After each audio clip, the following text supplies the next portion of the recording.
ദൈവത്തിരുനാമത്തിന് നന്ദിയോടെ സ്തോത്രം ചെയ്യും സ്തുതിക്കുകയും ചെയ്യുന്നു. കർത്താവിൽ പ്രിയരെ, ഒരു സുന്ദര സുദിനം കൂടെ ദൈവത്തിൻ്റെ സന്നിധിയിൽ ദൈവത്തിനായി ജീവിപ്പാൻ ദൈവമായ കർത്താവ് നമുക്ക് തന്നിരിക്കുന്നു. ഇന്ന് രാവിലെ സൂര്യൻ ഉദിച്ചത് നമുക്ക് വേണ്ടിയിട്ടാണ്. നമ്മൾ ദൈവത്തിന് വേണ്ടി ജീവിക്കാൻ വേണ്ടിയിട്ടാണ്. ഈ പകൽ നമുക്ക് സമ്മാനിച്ചത് സ്വർഗത്തിലെ ദൈവമാണ്. ദൈവനാമ മഹത്വത്തിന് വേണ്ടി ജീവിപ്പാൻ, ദൈവസന്നിധിയിൽ മഹാദൈവത്തിന് വേണ്ടി ജീവിപ്പാൻ ഒരു ദിവസം കൂടി നമുക്ക് സമ്മാനിച്ച ദൈവാദി ദൈവത്തിന് 1000 നന്ദിയും സ്തുതിയും സ്തോത്രവും കരയറ്റിക്കൊണ്ട് ദൈവാശ്രയ ബോധത്തോടെ ദൈവവചന കേൾവിക്ക് വേണ്ടി കർത്താവിൻ്റെ തിരുസന്നിധാനത്തിൽ കാർത്ത് പാർത്തിരിക്കുന്ന എല്ലാ പ്രിയപ്പെട്ടവരെയും യേശുക്രിസ്തുവിൻ്റെ ധന്യമുള്ള നാമത്തിൽ വിനീതമായ സ്നേഹ വന്ദനങ്ങൾ അറിയിച്ചുകൊണ്ട് കർത്താവ് അനുദിനവും നമ്മോട് സംസാരിക്കാറുണ്ടല്ലോ. ഇന്നും വ്യക്തമായി നമ്മോട് ഇടപെടട്ടെ എന്നുള്ള അകമഴിഞ്ഞ പ്രാർത്ഥനയോടെ നിങ്ങൾക്കായി ദൈവമായ കർത്താവിൻ്റെ മനതാരിൽ തന്നിരിക്കുന്ന മഹാദൈവത്തിൻ്റെ സന്ദേശം കൈമാറാൻ വിശുദ്ധ തിരുവെഴുത്തിലേക്ക് നിങ്ങളെ സഹർഷം ഞാൻ സ്വാഗതം ചെയ്യുന്നു. വിശുദ്ധ യോഹന്നാൻ്റെ സുവിശേഷം 14-ാം അധ്യായം 6-ാം വാക്യം ഇന്നത്തെ ആലോചനയ്ക്കായി ഞാൻ വായിക്കുകയാണ്. യോഹന്നാൻ 14:6. യേശു അവനോട്, ഞാൻ തന്നെ വഴിയും സത്യവും ജീവനുമാകുന്നു. ഞാൻ മുഖാന്തരമല്ലാതെ ആരും പിതാവിൻ്റെ അടുക്കൽ എത്തുന്നില്ല. ഒന്നോടെ ഞാൻ അവസാന സെൻറ്റൻസ് പറയാം. ഞാൻ മുഖാന്തരമല്ലാതെ ആരും പിതാവിൻ്റെ അടുക്കൽ എത്തുന്നതുമില്ല. ചില സ്ഥലത്ത് നമുക്ക് എത്തിച്ചേരാൻ വലിയ പാടാണ്. മനുഷ്യൻ ശ്രമിച്ചാൽ എത്താൻ പറ്റാത്ത മേഖലകളുണ്ട്. എന്നാൽ ചിലർ സഹായിച്ചാൽ നമുക്ക് എത്തിപ്പറ്റാൻ പറ്റുകയും ചെയ്യും. ഇവിടെ ക്രിസ്തീയ ജീവിതത്തിൻ്റെ അല്ല, ദൈവശാസ്ത്രപരമായി ഏറ്റവും പ്രധാനപ്പെട്ടൊരു ചിന്ത തോമസ് ചോദിച്ചൊരു ചോദ്യത്തിന് മറുപടിയായി യേശു പറയുകയാണ്. പിതാവിൻ്റെ അടുക്കലെത്തുക എന്നതൊരു മനുഷ്യൻ്റെ ലക്ഷ്യമാണ്. ഒരു ജീവിതം കിട്ടിയിട്ട് എവിടെ എത്തി? ഒരു കുടുംബം കിട്ടിയിട്ട് എവിടെ എത്തി? ഉന്നത വിദ്യാഭ്യാസം കിട്ടിയിട്ട് ഇപ്പം എവിടെ നിൽക്കുന്നു? നല്ല പ്രായത്തിൽ വിസ കിട്ടി, നല്ല രാജ്യത്തെത്താൻ അവസരം കിട്ടി, നല്ല സ്ഥാനത്തൊരു കസേര കിട്ടി, ശ്രേഷ്ഠന്മാരുടെ നടുവിൽ ഇരിപ്പിടം കിട്ടി, ജീവിതത്തിൽ ലഭിക്കേണ്ടതൊക്കെ കിട്ടി. പക്ഷേ മനസാക്ഷി മറുപടി പറയട്ടെ, നമ്മൾ എത്തേണ്ടിടത്ത് എത്തിയിട്ടുണ്ട്. എല്ലാം കിട്ടിയിട്ടും എങ്ങും എത്താതെ പോയ ഒത്തിരി പേർ ഞാൻ കണ്ടിട്ടുണ്ട്. ഒരുപാട് പേരുടെ മരണക്കിടക്കരികിൽ നിന്ന് സ്വാന്തനിപ്പിച്ച് പ്രാർത്ഥിക്കാൻ, അവരുടെ കൈപിടിച്ച് അവസാന ദിവസങ്ങളിലെ അവരുടെ ജീവിതത്തിൻ്റെ മനസ്സിൽ കിടക്കുന്ന ദുഃഖം മുഖത്തുനിന്ന് വായിച്ചെടുപ്പാൻ ദൈവം എനിക്ക് അവസരം തന്നിട്ടുണ്ട്. പലരുടെയും അടുക്കൽ നിൽക്കുമ്പോൾ അവരുടെ മുഖം, അവരുടെ കണ്ണുകൾ എന്നോട് പറഞ്ഞിട്ടുണ്ട്, 75 വയസ്സ് കിട്ടി, 5 മക്കളെ കിട്ടി, അതികായനായിരുന്നു, 85 കിലോ തൂക്കമുള്ള ശരീരം കിട്ടി, ഇരട്ട ചങ്കനായി ജീവിച്ചു. പക്ഷേ ഈ മരണക്കടക്കെ കിടക്കുമ്പോൾ ആളെങ്ങും എത്തിയിട്ടില്ല എന്ന ബോധത്തോടുകൂടെയാണ് യാത്ര പറയുന്നതെന്ന് ആ കണ്ണുകൾ എന്നോട് സംസാരിച്ചിട്ടുണ്ട്. എന്നാൽ ജീവിതത്തിൻ്റെ ഏറ്റവും വലിയ ഭാഗ്യം, ഒരാഴ്ച കിട്ടിയിട്ട് സ്വർഗീയ പിതാവിൻ്റെ അടുക്കൽ എത്താൻ പറ്റി. ഒരു ദിവസം കൊണ്ട് എത്തില്ല കേട്ടോ, ഒരു മാസം കൊണ്ട് എത്തില്ല, ജന്മം കൊണ്ടെത്തില്ല, കർമ്മം കൊണ്ടെത്തില്ല, പാരമ്പര്യം കൊണ്ടെത്തില്ല, വിദ്യാഭ്യാസം കൊണ്ടെത്തില്ല, പണം കൊണ്ടെത്തില്ല, സൗന്ദര്യം കൊണ്ടെത്തില്ല, ഒച്ച ബഹളവും വെച്ചത് കൊണ്ടെത്തില്ല. ഒരായുസിൻ്റെ അർത്ഥം എന്ന് പറയുന്നത് പിതാവിൻ്റെ അടുക്കൽ എത്തി എന്ന് പറയുന്നതാണ്. റോക്കറ്റ് വിക്ഷേപണം എന്ന് കേട്ടിട്ടുണ്ടോ? നമുക്കറിയാം, പോയി കണ്ടിട്ടില്ലെങ്കിലും അറിയാം. ഒരു സ്ഥലത്ത് നിന്ന് റോക്കറ്റ് കൗണ്ട് ഡൗൺ നടത്തി വിക്ഷേപിക്കുക. ചുമ്മാ ആകാശത്തിലേക്ക് പിള്ളേർ ഓണത്തിനോ ക്രിസ്തുമസിനോ പൂത്തിരി കത്തിച്ച് വിടും പോലെ അല്ല, കോടികൾ മുടക്കി ഒരു ലക്ഷ്യത്തിലേക്ക് വിടുകയാണ്. ഉപഗ്രഹങ്ങളെയൊക്കെ വഹിച്ചുകൊണ്ട് പോകുന്ന റോക്കറ്റുകളുണ്ട്. പ്രത്യേകിച്ച് കണ്ടുപിടുത്തങ്ങൾക്കൊക്കെ വേണ്ടി ഒത്തിരി ഉപയോഗിക്കപ്പെടുന്നുണ്ട്. തീ കൊളുത്തി വിടുന്നത് ലക്ഷ്യസ്ഥാനത്തെത്താതെ പലതും അറബിക്കടലിൽ കൂപ്പുകുത്തിയിട്ടുണ്ട്. ലക്ഷ്യത്തെത്താതെ പോയ ഒരുപാട് റോക്കറ്റുകൾ. ഇതുപോലെ എല്ലാം കിട്ടിയിട്ട് എങ്ങും എത്താതെ പോയ ഒരുപാട് പേരുണ്ടാവും. പക്ഷെ നമുക്ക് ആ ഗതികേട് വരരുത്. യേശുക്രിസ്തു പറഞ്ഞു, പിതാവിൻ്റെ അടുക്കലെത്താൻ പാപിയായൊരു മനുഷ്യന് പറ്റില്ല. നിങ്ങൾ ഏത് തറവാട്ടി പറഞ്ഞാലും പറ്റില്ല. പക്ഷെ അതിൻ്റെ വഴിയുണ്ട്. ഞാൻ മുഖാന്തരം, യേശുക്രിസ്തു മുഖാന്തരം എന്നെഴുതിയിരിക്കുന്ന ഒരുപാട് വാക്യങ്ങൾ വിശുദ്ധ തിരുവെഴുത്തിനകത്തുണ്ട്. യേശു മുഖാന്തരം ഒത്തിരി കാര്യങ്ങൾ നടക്കും കേട്ടോ. നിങ്ങൾക്ക് മുഖാന്തരമാകാൻ നിങ്ങളുടെ വീട്ടുകാരോ, നിങ്ങളുടെ ഭാര്യ വീട്ടുകാരോ, നിങ്ങളുടെ കൂട്ടുകാരോ ആരും നിങ്ങൾക്കൊരു മുഖാന്തരമാകാൻ സന്നദ്ധരല്ലെങ്കിലും ഞാനൊരാളെ ചൂണ്ടിക്കാണിച്ചു തരാം.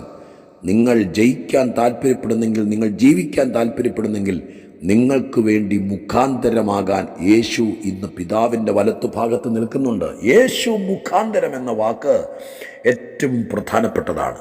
ഞാനിന്ന് പ്രധാനമായും പറയാൻ ആഗ്രഹിക്കുന്നത്, നമുക്ക് തന്നെ എത്തിപ്പറ്റാൻ പറ്റാത്തടത്ത് നമ്മളെ എത്തിക്കാൻ മുഖാന്തരമാകുന്ന ക്രിസ്തുവിനെ വേദപുസ്തകത്തിൽ കാണാം.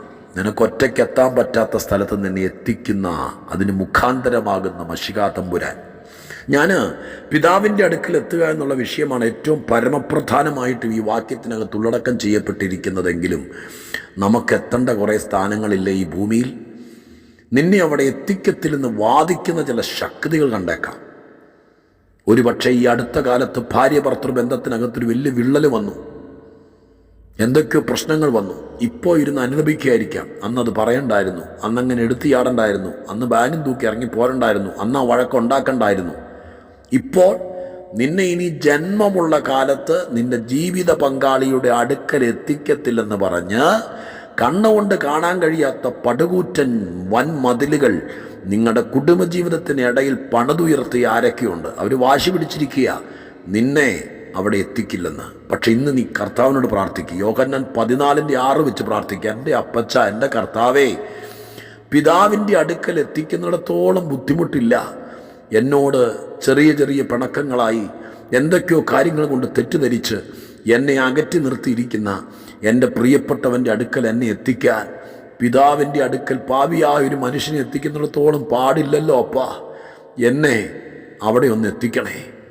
എന്നെ ഇറക്കി വിട്ടിട്ട് തിരിച്ചു കയറ്റത്തില്ല, ഈ പടി ചവിട്ടരുത് എന്ന് പറഞ്ഞ് ശക്തമായി വെല്ലുവിളിച്ചിരിക്കുന്ന വെല്ലുവിളിയുടെ മുമ്പിൽ എനിക്ക് തിരിച്ചാ പടി ചവിട്ടാൻ പേടിയാ, ഒറ്റയ്ക്ക് പോകാൻ പേടിയാ, എനിക്ക് വേണ്ടി സംസാരിക്കാൻ പോലും ഒന്ന് മുഖാന്തരമാകാൻ ആരുമില്ല. എന്നാൽ ഈ ദൈവദാസൻ്റെ വാക്കിലൂടെ യോഹന്നാൻ 14:6 ഞാൻ ഗ്രഹിക്കുന്നു, അപ്പൻ്റെ അടുക്കലെത്താൻ മുഖാന്തരമാകുന്ന കർത്താവ് എൻ്റെ അവകാശ മണ്ണിൽ കാലുകുത്തിക്കാൻ, അവിടെ എത്തിക്കാൻ മുഖാന്തരമാകുമെന്ന്. വിദേശ രാജ്യത്ത് എവിടെയോ കുരുങ്ങിക്കിടക്കുന്ന ആട്ടുകൊറ്റനെ പോലെ, സ്തോത്രം, ചരട് പൊട്ടി ആകാശവിഹായത്തിൽ ഉടമസ്ഥനില്ലാതെ പറന്നു നടക്കുന്ന ഒരു പട്ടം പോലെ, ചോദിക്കാൻ ആരുമില്ല, പറയാൻ ആരുമില്ല, അന്വേഷിക്കാൻ ആരുമില്ലാതെ ഒറ്റപ്പെട്ട് കിടക്കുന്ന ആരെങ്കിലും ഏതെങ്കിലും അറേബ്യൻ രാജ്യത്തോ മറ്റൊരു രാജ്യത്തോ ഏതെങ്കിലും ചെക്ക് കേസിലോ പണപരമായിരിക്കുന്ന വിഷയത്തിലോ നാട് കാണാൻ പറ്റാതെ, പെറ്റമ്മയെ കാണാൻ കഴിയാതെ വർഷങ്ങളായി ആ രാജ്യത്ത് എവിടെയെങ്കിലും ഒതുങ്ങിക്കിടക്കുന്നെങ്കിൽ 14:6 യോഹന്നാന്റെ സുവിശേഷം വെച്ച് പ്രാർത്ഥിക്കുന്ന ദൈവമക്കളെ, പിതാവിൻ്റെ സന്നിധിയിൽ നിത്യ പറുദീസയിൽ എത്തിക്കുന്നിടത്തോളം ബുദ്ധിമുട്ടില്ല. നിന്റെ കുരുക്കഴിച്ച് നിന്റെ ജന്മനാട്ടിൽ നിന്നെ തിരിച്ചൊന്നെത്തിക്കാൻ എൻ്റെ കർത്താവ് മുഖാന്തരമായാൽ നീ നാട് കാണും, നീ വീട് കാണും, നിന്റെ വീട്ടുകാരെ കാണും. 12 വർഷങ്ങൾക്ക് ശേഷം നിന്റെ ജനിച്ച മണ്ണ് കാണും, നീ വളർന്ന വീട് കാണും. അത് കാണിക്കത്തില്ല, നിന്നെ അവിടെ എത്തിക്കത്തില്ല. ആ മണ്ണിൽ നിന്നെ ഒരു പിടി മണ്ണിനരയാക്കുമെന്ന് പറഞ്ഞ് അവിടെ നിന്റെ കഥ തീർക്കാൻ വേണ്ടി വ്യാപരിച്ചു നിൽക്കുന്ന ദുഷ്ടശക്തിയോട് നിന്നെ നാട് കാണിക്കത്തില്ല, കാല് കുത്തിക്കത്തില്ലെന്ന് പറഞ്ഞു വാദിക്കുന്ന പൈശാചിക ശക്തിയോട് ഇന്ന് പകലിൽ പറ, എന്നെ എത്തേണ്ടിടത്ത്, എൻ്റെ മണ്ണിൽ, എൻ്റെ നാട്ടിൽ, എൻ്റെ അപ്പൻ്റെ വീട്ടിൽ എന്നെ എത്തിക്കുന്നൊരു കർത്താവുണ്ട്. ആ കർത്താവിനെ ഞാൻ കണ്ടു കഴിഞ്ഞു. എത്തേണ്ടിടത്ത് എത്തിക്കും. അമ്മമാരെ, മക്കൾക്ക് വേണ്ടി വല്ലാതെ പ്രാർത്ഥിക്കുന്ന അമ്മമാരെ, നിങ്ങളുടെ മോൾ എങ്ങും എത്തിയില്ല അല്ലേ? നിങ്ങൾക്ക് നല്ല വിദ്യാഭ്യാസം കൊടുത്തു, നല്ല ഒരു പുരുഷൻ്റെ കൂടെ വിവാഹം ചെയ്ത് അയച്ചു. നിങ്ങൾക്കറിയാം അവളെങ്ങും എത്തിയില്ല. പാവം പെങ്കൊച്ച് അവളെങ്ങും എത്തിയില്ല. കഷ്ടിമുഷ്ടി ഇപ്പോൾ അവൻ്റെ കൂടെ മുട്ടി ഉരുമി നിൽക്കുന്നുണ്ട്, പക്ഷെ അവളെങ്ങും എത്തിയില്ല. അവളുടെ ഹൃദയത്തിൽ അവൾ കയറിയില്ല. അവരുടെ വീട്ടുകാരുടെ ഇടയിൽ അവൾക്ക് സ്ഥാനം കിട്ടിയില്ല. അവളവിടെ പോയി വലത്തുകാല് വെച്ച് വിളക്കം കത്തിച്ച് വേദപുസ്തകം കയ്യിൽ പിടിച്ച് അകത്ത് കയറ്റിയത് സത്യമാണ്. ആ മുറിയിൽ എവിടെയും അവൾ ഒതുങ്ങിക്കൂടുന്ന സത്യമാണ്. പക്ഷേ ചെല്ലേണ്ടിടത്ത് അവൾ ചെന്നെത്തിയില്ല. പ്രിയപ്പെട്ടവരുടെ ഹൃദയത്തിൽ അവൾക്ക് ചെല്ലാൻ പറ്റിയില്ല. ആ വീട്ടിൽ ചെന്നെങ്കിലും വീടിൻ്റെ ആത്മാവിൽ അവൾക്ക് കയറാൻ പറ്റിയില്ല. പരിയമ്പുറത്ത് ചുറ്റി നടന്ന് ഒറ്റപ്പെട്ട ജീവിതം നയിക്കുന്ന, ദുഃഖവേദന കണ്ട് നൊമ്പരപ്പെട്ടിരിക്കുന്ന അപ്പനും അമ്മയും യോഹന്നാൻ 14:16 വെച്ച് പ്രാർത്ഥിക്കുക, എൻ്റെ കുഞ്ഞ് അവിടെ ചെന്നെങ്കിലും എത്തേണ്ടിടത്ത് എത്തിയില്ലപ്പാ. ഉന്നത വിദ്യാഭ്യാസം കൊടുത്ത് ലക്ഷങ്ങൾ മുടക്കി പഠിപ്പിച്ചിട്ട് സ്തോത്രം എത്തേണ്ടിടത്ത്, നിങ്ങൾ സ്വപ്നം കണ്ടിടത്ത് എത്താതെ നിൽക്കുന്ന നിങ്ങളുടെ പൈതലിനെ നോക്കി പറ, 14:6 ആ കൊച്ചിനൊരു വാട്സാപ്പ് അയച്ചു കൊടുക്ക്, ഈ മെസ്സേജ് അയച്ചു കൊടുക്ക്, ആ വാക്യം റെഫറൻസ് അടക്കം ഒന്ന് പറഞ്ഞു കൊടുക്കുക. അമ്മ, മോനെ, എത്തേണ്ടിടത്ത് എത്തിക്കുന്നൊരു കർത്താവിനെ ഞാൻ ഇന്ന് അടുത്തറിഞ്ഞു, നിന്നെ അവിടെ എത്തിക്കുമെന്ന് പറ. എത്തിക്കേണ്ടിടത്ത് എത്തിക്കാൻ കരുത്തുള്ള കർത്താവിനെ ഇന്ന് രാവിലെ ബൈബിളിലേക്ക് നോക്കിയപ്പോൾ ഞാൻ കണ്ടു. ആ ചിരിക്കുന്ന പൊന്മുഖം, അനേകരെ എത്തേണ്ടിടത്ത് എത്തിച്ച തേജോ രൂപിയെ ഞാൻ കണ്ടു. ഞാൻ അക്ഷരങ്ങളല്ല കണ്ടത്, ഞാൻ യോഹന്നാൻ 14:6 വാക്യമല്ല കണ്ടത്. ആ വാക്യങ്ങൾക്കകത്ത് സൂര്യ തേജസ് പോലെ 10,000 സൂര്യന്മാർ ഒരുമിച്ചുദിച്ചു നിന്നാൽ സ്തോത്രം എൻ്റെ യേശുവിൻ്റെ തേജസ്സിനെ തോൽപ്പിക്കാൻ കഴിയത്തില്ലല്ലോ. എത്തേണ്ടവരെ എത്തിക്കാൻ വേണ്ടി സ്തോത്രം നിനക്ക് വേണ്ടി കൈനീട്ടി നിൽക്കുന്ന മഹാദൈവത്തിൻ്റെ പുത്രനായ എൻ്റെ രക്ഷകനെ കണ്ടിട്ട് വന്നിരുന്നാണ് ഞാനത് റെക്കോർഡ് ചെയ്യുന്നത്.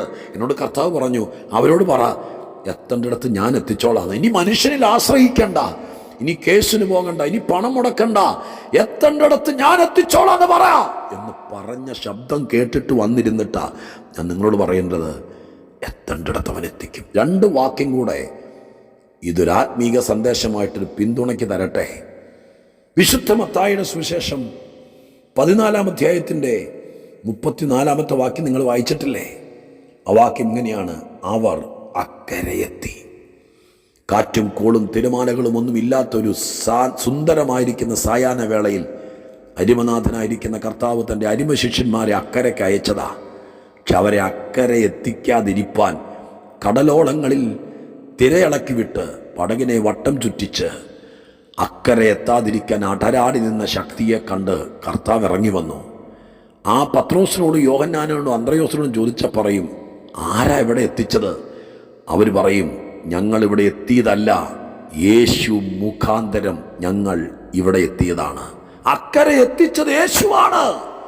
എത്തത്തില്ലെന്ന് വാദിച്ച് കടലിൽ കല്ലറ തീർക്കുമെന്ന് ആക്രോശിച്ച് അലറിയെടുത്ത തിരമാലകൾക്കകത്ത് ഞങ്ങൾ ഒതുങ്ങി അമർന്നു പോകാതിരുന്നത് അവൻ മുഖാന്തരമാണ് ഞങ്ങളെ അക്കരെ എത്തിച്ചത്. എനിക്ക് ഏറ്റവും ഇഷ്ടമുള്ള ഈ അടുത്തിടയ്ക്ക് ഞാൻ പുസ്തകം തന്നെ 38 സന്ദേശങ്ങൾ എഴുതി പുറത്തിറക്കിയ 107-ാം സങ്കീർത്തനത്തിലെ പ്രബലമായ വാക്യമുണ്ട്, 30-ാം വാക്യം. അവർ ആഗ്രഹിച്ച തുറമുഖത്ത് അവൻ അവരെ എത്തിച്ചു. എത്തിയതല്ലവർ, പലരുടെയും ആഗ്രഹം ഭയങ്കരമായിരുന്നു, എത്തത്തില്ലായിരുന്നു. എന്നെ കേൾക്കുന്ന പ്രിയപ്പെട്ടവരെ, നീ ആഗ്രഹിച്ചൊരു സ്ഥലത്താണോ ഇപ്പോൾ നിൽക്കുന്നത്? ആഗ്രഹിച്ച ജോലിയാണോ കിട്ടിയത്? ആഗ്രഹിച്ച പട്ടണത്തിൽ ചെന്ന മോള് IELTS ഒക്കെ പാസ്സായി, ശരിയാ. നീ ആഗ്രഹിച്ചിടത്താണോ ചെന്നത്?